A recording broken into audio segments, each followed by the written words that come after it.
Hi guys. Nifty 50ல ஒரு செல் trade இருந்துச்சு. அந்த ட்ரேடை பற்றின ரீகேப் பார்க்கலாம்.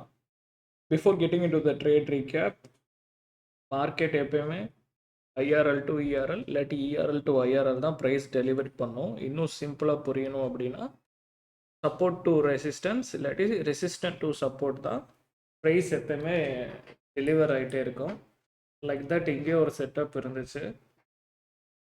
ப்ரீவியஸ் டே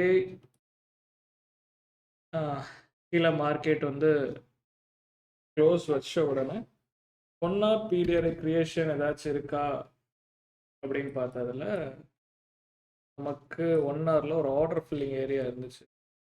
அந்த ஆர்டர் ஃபில்லிங் ஏரியா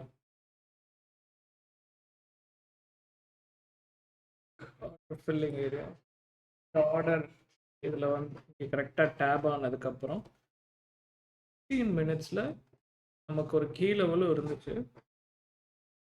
டேப் ஆகிறதுக்கு முன்னாடி ஒரு கீ லெவல் செக் பண்ணியிருந்தோம். நமக்கு கீ லெவல் இருந்துச்சு. அந்த கீ லெவல் அதில் டேப் ஆனதுக்கப்புறம் ஒரு டேர்ட்டில் சூப் கிடச்சிது. டேர்ட்டில் சூப் கிடச்ச உடனே கன்ஃபார்ம் ஆயிடுச்சு இந்த லோவை வந்து மார்க்கெட் ஸ்வீப் பண்ண போகிறான் அப்படிங்கிறது. ஸோ 1 minute ஆஃப்டர் டேர்ட்டில் சூப் ஒரு டிஸ்டார்ஷன் ஃபேஸ் கிளியர் ஆனதுக்கப்புறம் ஒரு என்ட்ரி. இந்த இடத்துல தான் நமக்கு டிஸ்டார்ஷன் ஃபேஸ் இருந்துச்சு. அது கிளியர் ஆயிடுச்சு. கிளியர் ஆனோடனே இந்த இடத்துல entry. Previous day candle break பண்ண ஸ்ப்ரிங் லோ தான் நம்மளோட டியூ இல்லைங்க. அவ்வளோதான். That's it. இதுதான் நிஃப்டி 50யோட வெனஸ்டே செல் செட்டப்.